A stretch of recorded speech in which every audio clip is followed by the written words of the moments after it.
Hi everyone, I'm Daniele Cosentino, CEO at AAP. Today I'm sitting down with David Norcross, CEO and founder of Lexicon, to talk about what it's really like to pack up, move abroad, and build something new in a completely different culture. David's journey from the UK to launching what is now Bangkok's #1 digital storytelling agency is full of lessons, laugh, and a few wild stories along the way. Welcome, David. Thank you, Daniel. I'm glad to be here as your first guest on this podcast. Glad that you're here as well. So, can you tell me a little bit about your story and how you got here? Yeah, sure. So, like with so many things in life, it wasn't really a straight line. I didn't plan to set up a business 20 years ago. I came to Thailand, I traveled a bit. My friend broke his leg. I ended up traveling in Asia, volunteering, studying a PhD, working KPMG, setting up Lexicon. Hold on, how are your friend breaking a leg connect with all of this? So we were planning to go to Australia, get a camper van, the classic English thing, drive around. Okay. And then he broke his leg. So because he was the driver, we didn't go to Australia. So I just stayed in Asia for like 2 years and then fell in love with this part of the world. So you are here by chance, like yes, me? Absolutely. Actually, happened a similar thing to me. I was here for just an internship. We're supposed to be 4 months, and 10 years now? So yeah. That's How long has it been for you instead? 20 years. Oh wow. Yeah. So yeah, you win this one. Talent's powerful. Brings you in. And so, what was the first thing that struck you about this country? Like the most, let's say, weird thing, respect of where you come from? So it was kind of a reverse weird thing. So before I came over, I'd never been outside of Europe before. So I'm from Manchester, from England. I'd been to Portugal, Italy, Spain, but never East Asia. And I was 21, I think, and I was early Google. I guess it's like 2002. Like, does Thailand have toilet paper? Stuff like that. I genuinely didn't know. You ran to buy 50 before coming here, style like. I brought some with me. I thought it was going to be like, I had no idea what to expect, right? Elephants and stuff like that, the postcards. And then my first stop in Asia was actually Samui. Like I flew through Singapore and arrived in Samui. And if you've ever seen the Samui airport, it's like made of wood, right? So I was like, oh my God, it's what I expected. What am I going to... I was before they actually remake it, the one in Samui. Well, it's still the aesthetic is quite wooden, right? It's meant to be like a beach club kind of design. So when I first arrived, I was like, oh wow, it's really like I expected. Even the airport is made of wood. And then you drive out of Samui Airport and it's just like nothing for ages. I was like, okay, it's going to be a tough year. It's going to be okay. And at a certain point, you start to hit the city. And it's like KFC, 7-Eleven, McDonald's, Boots. I was like, oh, okay, I think I'm going to be okay. And they had toilet paper. Yeah. Also, a bit later on, when I was actually living here, for my first time living in like a Thai area. So prior to that, I'd been staying in kind of touristy areas. So I was living in this small street, very, very local, and it was awesome. It was like a very much cultural experience. I was the only white person anywhere inside. Everyone would come up and say hello to me. It was very, very sweet. But I remember one day just sitting outside a restaurant, eating cow pad and drinking a fruit shake. And I saw this lady walk past and she had an umbrella up. And I looked at her and I was like, it's not raining. Like, what's going on here? I genuinely had no idea what was going on. It took me a while. I was like, it's not cloudy. It's not raining. Does she know it's going to rain? Like, how does she possibly know that? I asked the person in the restaurant, like, what, is she okay? Said, oh, yeah, she's just obviously protecting from the sun, obviously. I'm from England, like, we don't have the sun like that. So I'd never seen it before. I'd never even heard of it before. But yeah, these are the funny little things that you pick up just from living abroad. And every culture is going to have something like that, where it's a silly little thing, but the day-to-day experiences, it just broadens your horizons and it makes you a better person who can see the world more clearly. Actually, on the topic of uncomfortable, a problem we have often is like, when students come here, it's like here the accommodation can be in a alley and it looks a bit, the infrastructure in Thailand is not the same in the UK or in Italy or something. So sometimes people arrive here and they feel a little bit like frightened by what they see. But then actually, as soon as they ease in, they realize that actually here is way more safe than back home. Sure. I'm from Italy and I can say that here is way more safe than back home. And actually, then it's like, the looks might trick you into thinking that it's not, because of course infrastructure is a bit older and is a still developing country. But and actually at the end of the day though, it's actually more safe than back home, where instead it looks safe, but maybe instead you risk to get robbed behind your house. Yeah, I agree. So like if you're in London, beautiful buildings, $10 million houses, but you're going to get stabbed quite easily. Or in New York, shot. Yeah, but here in Bangkok Bangkok or Thailand makes no sense in many ways, but it makes perfect sense at the same time. Everything just works somehow because you've got like very expensive condos next to a slum, which is next to the central business district. Like somehow that can all coexist harmoniously. So yeah, I've lived in various places here. I think when I first came here, that street I mentioned earlier was like a £100 a month apartment or something like that, and it was kind of crappy. But it was still cool. Did you add a bat gun? A what? A bat gun. Yeah, yes. I couldn't live without it. And I've lived in everything from that all the way to the other side of it. And I mean, if you're an intern, all you need is a roof over your head. You're going to be safe outside. You're going to have air conditioning. You're going to have a bed. You're going to have a shower. You're going to have a TV. You don't need much more than that because you're probably not going to be home that much anyway. And wherever you stay in Bangkok, you're more likely to have. Well, this literally would happen. I've walked home from Manchester before at like 3 o'clock in the morning. It's super dangerous. Anyone you see is probably going to want to hurt you. But I've walked home in Bangkok through back streets before at 3 o'clock in the morning, and there's like a group of young lads. You got to walk past them. They probably offer you a beer. Exactly, offer you a beer. Say hello, mister. They practice their English, right? Like, it doesn't even make sense. Like, how are they not trying to kill me? But that's just the way it is. Like, it's amazing. Like I said, nothing really. It shouldn't work as well as it does, but it just works. So if you're thinking about an internship, Thailand is definitely the best choice. No offense to Korea or Japan or anywhere else. Let's see what they're gonna say when you interview someone from there. They're gonna fight for their country too. Yeah. Go Thailand. Susu. And what about the food? Because, for example, I'm Italian. So, like, when I arrived here, to be honest, a lot of my friends and actually myself as well, everybody was a bit worried of what I'm going to eat. I'm in this new country on the other side of the world where they eat strange food with papaya salads and things like that. Then I actually arrived and I really enjoyed it. My stomach a few times was not super happy, but overall it's been a fantastic experience. What about you for that? Yeah, same. I think everyone when they first arrive, they do the classic stuff, the fried rice and the green curry and things like that. Obviously, it's all awesome. Thai food's amazing, but the longer you're here, the more you learn. And yeah, I love spicy food, so it's a match made in heaven for me. And what about instead of the people? Like when you arrive here, of course, you must have met a lot of new people, a lot of locals and stuff. How it has been your first impression, like working with Thais or in general with people, you're a Westerner coming in Asia and working and even hanging out with Asian and such. How it has been your experience? Did you felt like you were welcome here, or yeah? How So it was? From the first day I arrived in Thailand, I felt very welcome. Thai people are so nice. It's a culture of sanuk, right? Fun. So I think I have a lot in common with Thai people, and you do too. Like it's a culture built around how do we maximize the enjoyment of what we're doing. And even if it's a routine job, people try and have fun with it. And same in the corporate culture. Like if it's not sanuk, it's not going to happen. So I like that kind of attitude, even though I'm English. I'm not too serious, I hope. So it's always been a very comfortable experience for me. Okay, Dave. As you know, like my company provides the internship to students, and a problem many students have is that, like, especially in the modern education system, like they're no longer students are often not pushed enough. So these internships instead that we organize helps to do exactly that. And I believe, like for example, your experience can be very interesting for students that are looking at going abroad and seeing what can be the difficulties of actually doing this experience. And since you have 20 years now of experience being here, can you tell us a little bit, like, of what do you think would be the first main pointers that you would give to students that wants to do this kind of experience and go on the other side of the world, outside of their comfort zone, and go to a new country like Thailand? Just do it, for sure. Absolutely, because you don't know what you don't know. And obviously when you're from your hometown, it's comfortable. Going to university is a new thing, but it's still a very safe environment. Universities are designed these days to make you safe, kind of minimize your exposure to uncomfortable things. So when you actually start working, if you're 22, and we see it here all the time, both with interns and with staff, people who just graduate from university these days, they're not ready for work.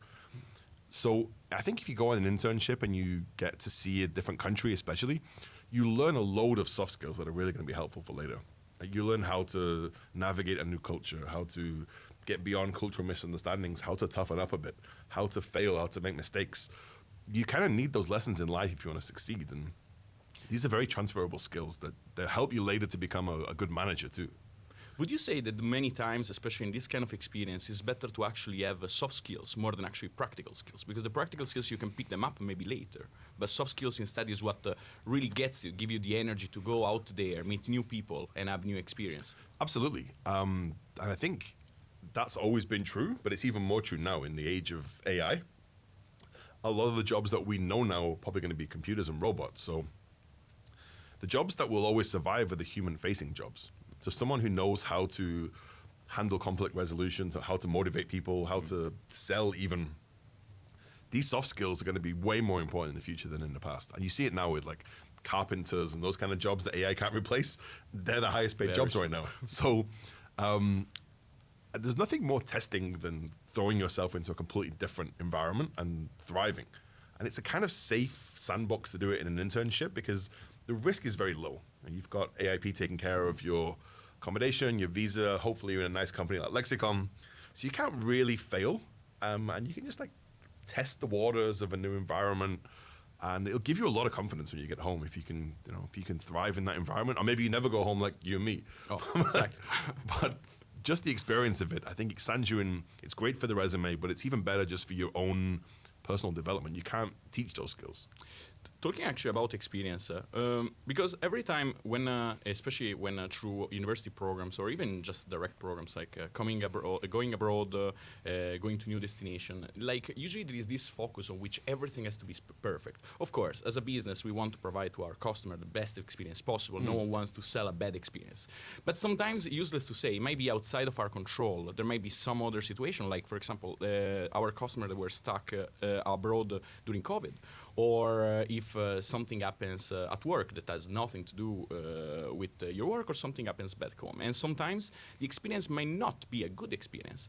But a thing that we say is like, actually, every experience is a good experience. Actually, more often than not, a bad experience teaches you much more than a good experience. So can you give me an example of something like that happened to you? A bad experience that actually turned into an amazing experience. Sure. I think you're quoting Friedrich Nietzsche there, aren't you? But sure. Well, I traveled for a year or two in Asia, right? So it was just a very different experience. Like I started at the end and worked backwards.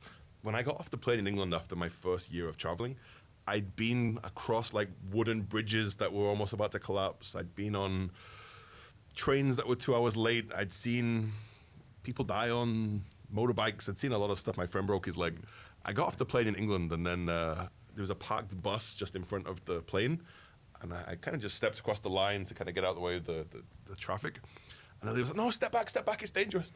I'm not going to get hit by a parked bus. But that's England, right? It's rules and regulations, it's health and safety. But like you said, I've got sick from eating food, I've missed planes, I've been in accidents. A lot of crazy stuff's happened, but it's all, as you said, it's character building. Because the key to success in life is just experience. Like once you've done everything and seen everything, it's not that you're an expert at it. You just know how to deal with it when it goes wrong. Stuff's always going to go wrong in life. The key is you're never going to know everything, but you know how to deal when things go wrong. That's what you learn from new experiences. Okay. So, I'm here since 10 years. You're here since 20 years. Do you feel at home here? Do you feel at home abroad? Yes and no. I would say yes and no, probably similar to you. When you've been away this long, you're not really at home anywhere. Because I've been away so long that I don't really know what's happening in England, the pop culture and that kind of stuff. But I'll never really be Thai either. But it's a good place to be. It's I love living in Thailand, and I never want to go anywhere else. It is as home as anywhere I could ever be. I've got great friends here. Love the culture, love the food, love the people, love the weather. I'm very, very happy here. But like I said, I think home, for someone who's living in a different country, it's an amorphous idea. It's definitely, Manchester's not home. Bangkok, I guess Bangkok is, it's definitely home for sure. You fundamentally became a third generation kid. Yes, third space, yeah. Without being one, but kind of a refugee, but in a good good spot.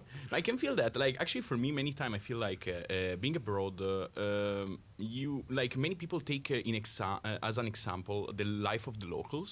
But actually, when you are, especially if you're an expert, if you have a business going on, you're not gonna do that life. Totally. You're gonna be like on a parallel level. Like you're gonna have your own society, your own place to hang out, your own thing. Your life is gonna be very, very different. In fact, it's very hard when I actually talk with someone that asks me, "Hi, so how is the life in Thailand? Do you do like things? Have you pick up things from there?" It's like, I do a life that is paragonable to fundamentally everybody that lives abroad, because it's like you become an expert. That is another nationality on itself, and that makes a bit difference. And I as you said, it becomes even a bit complicated when you go back home, because you don't belong more there so much. Depends, of course, how long you've been abroad. I mean, if you go for just 6 months for an internship, you're going to go back. It's not going to change much. But when you actually start a career abroad, your world expands so much that eventually going back to where you come from, it can feel also quite tight. Like you won't feel like you completely belong anymore there, and you will want to have experience that maybe instead your friends back home they don't even know they exist, and they are not looking to have them. So you feel like you want to keep going around, and maybe it's even because of that eventually we created our companies. Could be, find a home outside, because we created our own home, right? And we gave home to a bunch of other experts, and people are like and actually on that topic, I was also for you like creating a company here, like. It was easier than most people, but it was very difficult still, because I was working at KPMG and then PKF. They kind of specialize in setting up companies. So I had friends who showed me how to do it and everything. So the actual start was quite easy. The setting up was easy, but everything after that was hard. the managing it. So the red tape in Thailand was good? To start with, it was relatively easy because other people did it for me pretty much. Right. I didn't have to do anything, but once it got going, it was very difficult. And question, you have a successful company. Do you have do we have students? Do you have interns that come interning for you? Absolutely, yeah. We have a lot of your guys coming to visit us. Wonder. Thank you for asking. Yeah, we have a lot of great experiences with the interns that AIP provides to us. They get to experience working life here. We're not just having them run around making coffee, as I'm sure most of your clients don't. That's supposedly the base of the program. That they don't just do coffee, but also copies, guys. Also copies. They get to really immerse themselves in the working life of a real company. They're sitting with all of our colleagues. They're doing the tasks of a junior employee, essentially. So researching, they're writing, they're planning. They get to socialize, obviously, with us and to hopefully learn some good lessons. Actually, because I think many of the people who are going to watch this video might be interested in this specific. How do you help the students actually, kind of fast track the 20 years you did, maybe not completely the 20, but at least the first 5, to be here, get settled down, at least for the time they're going to be here, interact with their colleagues, feel like they belong so that they don't become homesick within 1 week. How do you ease them into this transition? So on the first day, they get to meet everybody. We introduce ourselves. They introduce themselves and talk about what they're studying, where they're from, and then they're just integrated into the company. They'll sit with a couple of colleagues who kind of like a buddy system kind of thing. They'll take care of them, answer their questions. They go for lunch together. If they want to, they socialize in the evening. Everyone's different, of course. Some people are more quiet, more shy. Some people really want to get the whole experience. But from what we've learned so far, Thailand, I think, is a really good place for internships because Thai people are just so nice and friendly and caring that they really want the interns to feel at home. So, yeah, from our experience so far, everyone seems to have a really positive experience. I think the feedback you get is positive too. So, Dave, on the topic of the getting students and interns, why do you get interns? Are they just a free workforce, or there is something else to it? By the way, no, you're not free workforce. No. No, it's not about that at all. Like the money thing isn't really an issue because you have to invest time as well into interns. Right? It's not just free labor at all because it's really much a two-way street. We have to give them time and energy. But the key thing really is that for most of our colleagues, we've been here 4 years, 5 years. We're quite settled, stable. So it's nice to get youthful energy to come in the company too. Like, what are the freshest ideas coming out of university? What are the key trends? We're in marketing, so we always need to be keeping up to date with technology trends, ideas. So we get that fresh impetus of ideas and energy, but it's also good for the team. Like, we're based in Thailand. Sometimes people can be a bit shy with their English, so it kind of forces them to collaborate with someone who's not a native Thai person. It's really helpful for them. We get to learn about their culture and their ways of doing things, and we can all benefit from that. So it's it's just a great 360-degree experience for everybody. We take 2 or 3 at any given time, no more than that, because we want to be able to give them the attention they deserve. And like I mentioned earlier, they get to do real work. Like, as a member of the team, they attend meetings, sometimes client meetings. They'll be in brainstorming sessions. They'll get to contribute to the pipeline of actual work. So it's rewarding. We try and keep in touch with interns wherever we can too. We give them recommendations or help them to succeed however we can. But everything that they contribute to us, we're also very grateful for. It ever happens that actually when an intern finish their internship, you miss them, and actually you would like them to remain full-time because actually you grow used to have them as part of your team, and also your team grow used to them? Totally. We've hired interns before a few times. And there's many interns where we very much miss them to this day. Okay, that's great to hear. Many times we get asked, but internship are more for an extrovert versus an introvert, a certain type of personality. What would you say on that? Like, is there a specific personality that should go to an internship abroad, or? I'd say probably an introverted person should probably do it more. Can you tell us why? Sure, because my understanding of introvert versus extrovert is where you draw your energy from. So anyone can be an extrovert, just for how long can you be an extrovert? And if you're introverted, it's not like you're stupid, right? You know how to do many things, you're smart. Let's just think of it as an equation. What do I need to do to get through this? It will make you're never going to not be introverted, I think, if you're introverted. It's just exposure to more social circumstances. Just give you the experience of dealing with it. So the best thing you could ever do as an introvert is to put yourself in a situation like this where you have to trust your own skills to survive. Like, you're not going to die, right? You're going to be okay. Just make sure you eat 3 times a day and drink water. You're going to be okay. But even for an introverted person, you don't have to talk all the time. There's research to do. In Thailand, you don't have to be going to parties and clubs. You can go to temples and markets, and there's many peaceful, civilized things to do in every country. It's not, the internship experience shouldn't just be about partying and having a laugh. It's a time for reflection and learning and understanding yourself and your place in the world and maybe even in the universe. Actually, I agree. Most of our customer actually, we see that the one that usually gain more from the internship, and also they have at the end a better experience overall.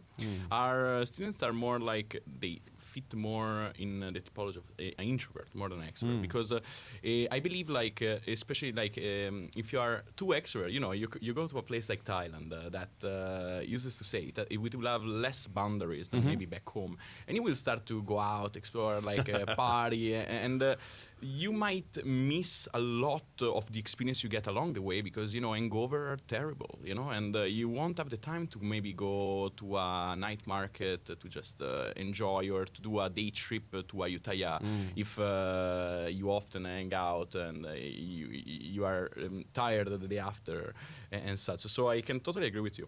And actually on that, I would like to ask you, well, we talk about the good things mostly of doing an internship abroad or in Thailand specifically. What is instead the risk, in your opinion? What is something on the other side of the fence? As an intern? As an intern, and in general when you come in a country like Thailand? So Thailand's a very safe country, so I don't think crime is a risk necessarily. It's probably just your own state of mind. Like, if you miss your family or you get homesick, that could happen. But there's not that much that can go wrong. You can get on a plane anytime if things go bad. There's no risk really. Try it. If you don't like it, go home. But it's only 3 months, only 4 months. It's not that long. If you can't handle that, how are you going to be a grown up? And there's really no reason to be homesick when you live in Thailand. Like, every single kind of food is available. I watch more football on TV here than I do in England. I see the pubs here to watch football are amazing. Exactly. You got the pubs, you got everything. You can call your parents or your family or your friends with a video call. There's really nothing that could go wrong that you can't fix easily. You're going to be a little bit confused the first few days in a new country, but that space between your comfort zone and the uncomfortable zone is where you learn things. You have to be in that zone to learn things. Like if you just stay in your town forever and not do anything, you're not going to have a successful career. You're not going to be an interesting person. You make stories by putting yourself a little bit beyond your comfort zone. And like we were saying before, even bad experience can be amazing experience, Exactly. especially in a case like this. If you're interning in Thailand, maybe if you're interning in Ukraine right now, it's a bit of a different experience. But in Thailand, really nothing can go wrong. So Dave, in all of this, what is the biggest lesson you learn in your experience abroad in Thailand? I would say that you can do whatever you can put your mind to. And that sounds a bit weak, I know, but like I was just a 22-year-old kid when I first left England. I had no idea what was possible. I couldn't have imagined the life I had now. But having kind of traveled around, been to so many countries, met so many people, the world is a good place. You know, people are generally friendly and kind everywhere you go. Anything that you want to learn, you can do it if you set your mind to it. You have the internet, everything's possible. Even in business, you know, like if you're really passionate about what you do and you're willing to work hard, you can do it. So kind of whatever life you want, you can make it happen, but you have to get out of your comfort zone. You have to try new things. You have to experience new things. And it seems, if you told 21-year-old me that I would be here right now, it was impossible to believe it. But just that first step of getting out of England and trying something new, it set the ball rolling. So, just everything's possible. Just whatever you set your mind to, you can achieve it. Okay, and what would be the advice you would give for anybody that is listening to us and is thinking, oh, maybe I would like to be going in Thailand or somewhere to do an internship and such? What would be your main advice for this? Absolutely, just do it. Like, what are you waiting for? Because, like I said earlier, like when you're at home, in your hometown, you know, you can be the boss of your town, you can think you know everything, but go to the next town along and you realize, oh shit, I actually don't know very much of anything. And university is the same experience, but the gap between university and work is massive. And if you can get some experience that makes you different from your peers, first of all, that's amazing on a resume, but it really does provide you with the skills that you need to be a sensible grown-up. So you can have a lot of fun. It's not going to be a serious experience necessarily. Like you can have a lot of fun enjoying yourself, but just putting yourself out of your comfort zone, you will learn so much that is going to help you at every stage of your life. It really is the best thing you could ever do is to travel. And ideally, when you're traveling, immerse yourself in a working environment and new culture. Because if you're just traveling, you're going to be in Koh Sam Road, drinking whiskey in a bucket every night. You're not going to learn very much. The day after. You're not going to learn very much about the culture or about anything.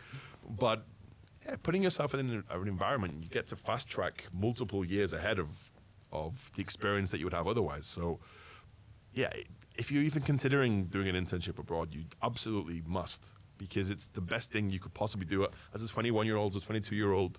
What else are you going to do? Or even earlier. I always suggest that to do an internship as soon as possible. Like there is never, like a lot of people ask, like, should I do it after my senior year? Should I do it after my master? No. Do it, if you can, do it at 16 years old.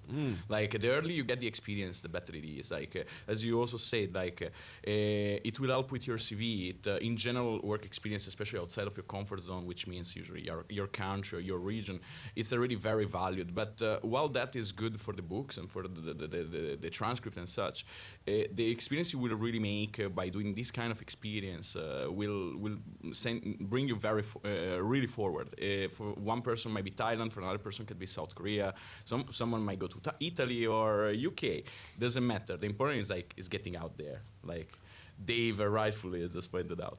Yeah, and like Thailand is one of the best places to do it for sure. Absolutely. Like, East Asia generally is great, but the gap between home and here, like I said, the home comforts are all here, but you're also in a very different culture. So it's a high context culture as opposed to the West, which is generally low context. So what that means is that you need to infer a little bit more than you otherwise would. People are not as direct, but in a way that's friendly and easy. If you can learn how to navigate another culture, your own culture is going to be even easier to navigate because you'll have a different way of thinking available to you in your brain. You have different benchmarks about cultures and tradition.